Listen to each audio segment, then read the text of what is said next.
L'heure de votre journal de l'Afrique, soyez les bienvenus si vous nous rejoignez sur France 24. Coup d'État au Burkina Faso, le lieutenant-colonel Damiba a été évincé. Il est remplacé ce soir par le capitaine Ibrahim Traoré. Les frontières sont désormais fermées. Les connexions sont particulièrement difficiles avec le Burkina Faso. On tentera de joindre Ange Noménio. Il est sur place pour France 24.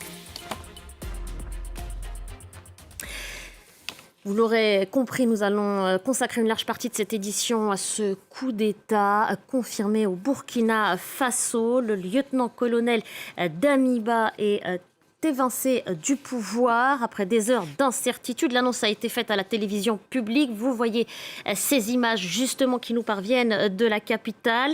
Le lieutenant-colonel Damiba n'est plus président de la transition. C'est le capitaine Ibrahim Traoré qui doit désormais le remplacer. Je vous propose d'écouter un extrait de cette annonce. Le lieutenant-colonel Paul-Henri Sandaogo Damiba est démis de ses fonctions de président du MPSR. 2. Le capitaine Traoré Ibrahim est nommé président du MPSR pour compter de ce jour. Khalidou, si toujours avec nous en plateau. Bonsoir Khalidou, journaliste à la rédaction de France 24. Vous avez vous-même été notre correspondant au Burkina Faso pendant plusieurs années. C'était peut-être qu'une question d'heure avant que cette annonce elle ne soit officiellement faite. Vous l'avez raconté tout au long de la journée. Il y a eu plusieurs tirs entendus aux abords du palais présidentiel dans la journée. Et puis cette annonce est finalement arrivée assez tard dans la soirée. C'est désormais chose faite, un coup d'État dans le coup d'État. Et c'est le capitaine Traoré qui est le nouvel homme fort du Burkina Faso ce soir. C'est ce qu'il faut comprendre ?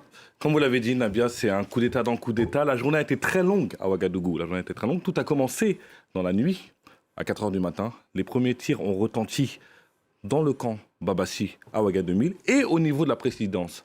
À ce moment-là, on se pose des questions, on se demande si c'est une mutinerie, un coup d'État. Par le passé, les coups d'État se sont faits, certains très rapidement, d'autres ont pris plus de temps. Souvenez-vous, celui du 24 janvier 2022, Paul-Henri Sandaogo Damiba, celui qui a été putsché aujourd'hui, avait lui-même fait un coup d'État à l'ancien président Roch-Marc Christian Kaboré. Les premiers tirs nourris étaient le 23 janvier, le dimanche matin, mais le coup d'État n'a été annoncé que le lendemain soir à 17h, donc presque un jour et demi pour un coup d'État. Aujourd'hui, ça a pris moins de temps, mais il y avait des signes annonciateurs. Ces signes, c'était... Tous les ingrédients étaient réunis pour le coup d'État. Vous connaissez les ingrédients habituels pour un coup d'État. La télévision nationale qui est coupée, de 1. Le signal. Ensuite, des militaires dans la ville qui ont bloqué des axes principaux et stratégiques comme la primature, comme le palais de la présidence et la télévision nationale. Et puis, le feu d'artifice, lorsqu'il y a un coup d'État, c'est des tirs. Mais lorsqu'il y a des tirs, on ne peut pas savoir qui tire, envers qui, si c'est des affrontements ou des tirs de sommation. Mais durant toute la journée à Ouagadougou, il y a eu des tirs. Du côté du gouvernement, on a eu cette posture, c'est de la communication. Maintenant, on sait que c'était de la communication. Ou peut-être que c'était vrai de dire qu'au moment où j'ai contacté le porte-parole du gouvernement, on peut dire maintenant de l'ancien gouvernement, Lionel Bilgo, c'était en milieu de journée. Lionel Bilgo me disait que c'est vrai qu'il y avait un malentendu, mais c'était uniquement au sein de l'armée. Et que le président était en sécurité, allait bien, était en train de négocier. Dans la journée, après l'après-midi, il y a eu un calme plat. Et là, beaucoup de questions se posaient. C'était une situation qui était totalement opposée au matin. Ce matin, profusion d'informations, de l'intox, des fake news. Il fallait faire le tri. Puis l'après-midi, plus d'informations. Donc on s'est posé beaucoup de questions. Et dans la soirée, visiblement, ça s'est accéléré. Des tirs ont repris, qui a abouti à la destitution de Paul-Henri Sandaogo Damiba, à l'annonce de la télévision nationale, comme on a pu le voir. Ouais, et lui, on l'a à aucun moment aperçu tout au long de la journée. Aucune apparition publique, aucune déclaration de la part. Excusez-moi de vous couper, mais pas directement, oui, du colonel Damiba. Un communiqué de la présidence sur la page Facebook de la présidence, un communiqué qui disait que oui, la situation était tendue au Burkina Faso, mais que le président était pour parler avec les mutins. On parlait de conflit interne à l'armée. À aucun moment, il était question de destitution, de renversement du président de la transition. Mais comme je vous l'ai dit, lorsque la télévision nationale est coupée toute une journée, lorsque des militaires patrouillent dans la ville et interdisent l'accès à certains axes principaux et des tirs à l'arme lourde au sein de la capitale, c'est rare que ça n'aboutisse pas à un coup d'État. Et un coup d'État, dans le coup d'État, je le rappelais, parce que le lieutenant-colonel Damiba avait lui-même pris le pouvoir par la force en janvier dernier. Vous le rappeliez à juste titre, Khalidou. Il renversait alors le président Kaboré. C'était il y a 8 mois. On va revenir en images sur cet événement-là. Coup de feu, mutinerie, couvre-feu. Le 24 janvier 2022, des militaires prennent le pouvoir à Ouagadougou. Les putschistes renversent le président élu Roch-Marc Christian Kaboré. À leur tête, le lieutenant-colonel Paul-Henri Sandaogo Damiba. Il promet de faire de la sécurité sa priorité dans un pays miné depuis 2015 par les attaques djihadistes et les tensions communautaires. Si les priorités sont nombreuses, il est clair que la priorité principale demeure la sécurité. Il nous faut en effet réduire significativement les zones sous influence terroriste et les impacts de l'extrémisme violent. L'homme fort de la junte militaire au pouvoir depuis n'a cependant pas réussi à enrayer le cycle des violences. Les attaques meurtrières de mouvements armés affiliés à Al-Qaïda et au groupe État islamique se sont poursuivies. Elles ont fait des centaines de morts, aussi bien des civils que des militaires, et provoqué le déplacement de quelques 2 millions de personnes. Cette semaine encore, un convoi qui devait ravitailler en vivres la ville de Djibo a été attaqué par des djihadistes présumés. 11 soldats ont été tués, 28 personnes blessées et 50 civils sont toujours portés disparus selon le dernier bilan officiel. D'autres attaques ont particulièrement marqué l'opinion publique, comme le massacre de Seitenga en juin dernier, lors duquel au moins 86 civils ont été exécutés. Plusieurs villes du nord du pays sont même désormais soumises à des blocus de djihadistes qui font régulièrement sauter des ponts à la dynamite et attaquent des convois de ravitaillement. Selon l'ONG ACLED, le Burkina Faso est devenu depuis l'an dernier l'épicentre des violences dans le Sahel, avec plus d'attaques meurtrières qu'au Mali ou au Niger.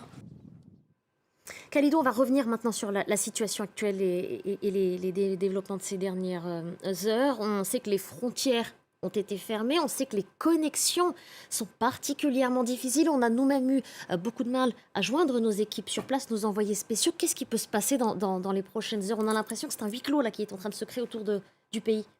Les frontières sont fermées, comme vous l'avez dit. Les institutions sont suspendues. Dans les prochains jours, je pense qu'il faudra être attentif à la réaction de la CEDEAO.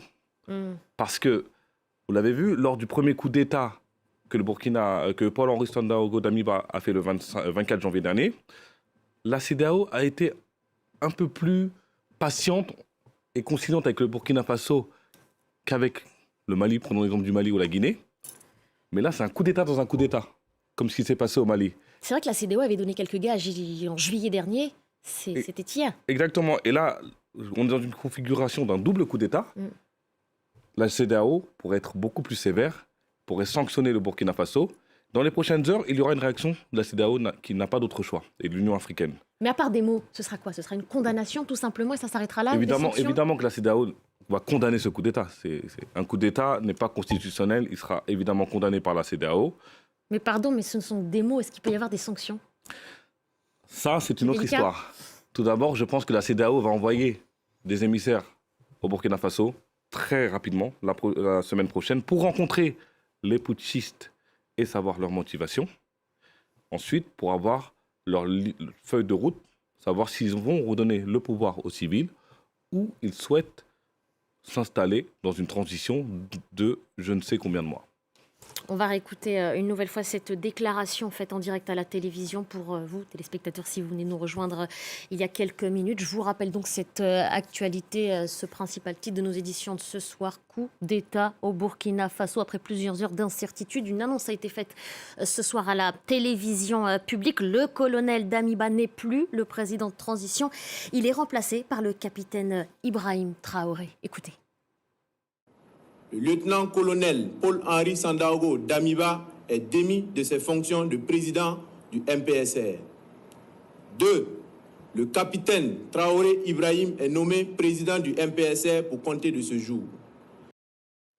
C'est un militaire, Khalidou, qui prend la place d'un autre militaire, le grade de capitaine pour Ibrahim Traoré, dont on a très peu d'informations, peu d'éléments sur son parcours, sur sa personnalité, sur ses motivations. Mais quand bien même, c'est un renversement, une trahison, si je peux me permettre ce mot, de l'intérieur, à l'intérieur même du corps militaire, celui qui était normalement aux ordres du lieutenant-colonel Damiba depuis plusieurs mois, depuis 8 mois en tous les cas. On va attendre de voir quelles sont les motivations de ce putschiste, mais on peut se poser la question si les derniers attentats qui ont touché sévèrement, que ce soit des civils et des militaires, que ce soit à Seitenga ou dernièrement, la semaine dernière, il y a eu un attentat en début de semaine, lundi, qui a fait à Djibo, sur la route de Djibo, qui a fait officiellement 11 morts et plusieurs blessés. Donc, on va attendre un peu de voir quelles sont les motivations des putschistes. Dans les prochaines heures, on aura plus de réponses. Merci Khalidou. Et puis Ange Nomenio est en direct avec nous. Bonsoir à vous Ange. La liaison a enfin été rétablie. Je rappelle que la connexion est particulièrement difficile ce soir avec Ouagadougou. Vous êtes arrivé sur place, Ange, avec le reste de l'équipe de France 24 il y a quelques heures. Qu'est-ce que vous avez constaté avant même cette annonce? Et puis ensuite, on reviendra évidemment sur cette déclaration.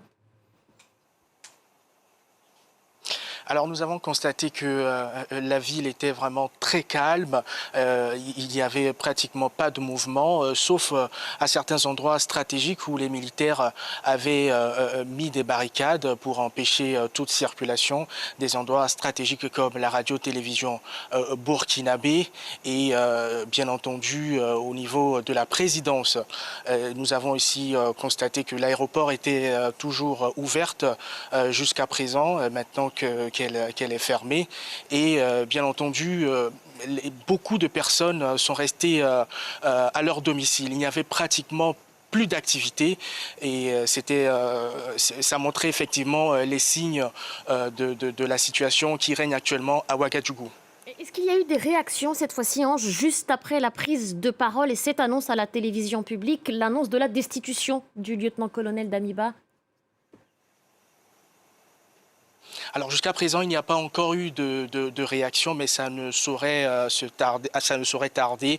Il y aura certainement beaucoup de réactions, notamment sur cette annonce de l'éviction du président de l'ancien président Paul-Henri Damiba. Des réactions certainement de la population civile, puisqu'on a enregistré des manifestations dans cette journée, des manifestations qui exigeaient la démission du président Paul-Henri Damiba. Ce dernier était critiqué pour la politique qu'il menait, notamment en ce qui concerne la lutte contre le terrorisme, mais il y aurait également eu des crises internes au sein même de l'armée, des crises qui liaient le lieutenant-colonel Zungrana, emprisonné pour enrichissement illicite. Et également cette faction de l'armée, les mutins qui ont pris le pouvoir, ils dénonçaient leurs conditions de travail puisqu'ils ont tout simplement été mis à l'écart après avoir participé activement au putsch de janvier 2015 qui a vu le départ de l'ancien président Roch-Marc Christian Kaboré. Merci beaucoup, Ange Nomenio. Merci pour ce compte rendu depuis la capitale burkinabé, depuis Ouagadougou. Merci beaucoup, Khalidou. Voilà ce qu'on peut dire pour l'heure sur la situation en cours. Coup d'État au Burkina Faso. Le lieutenant-colonel Damiba est donc destitué ce soir et remplacé par le capitaine Ibrahim Traoré. On y reviendra plus largement dans nos prochaines éditions. Merci à vous.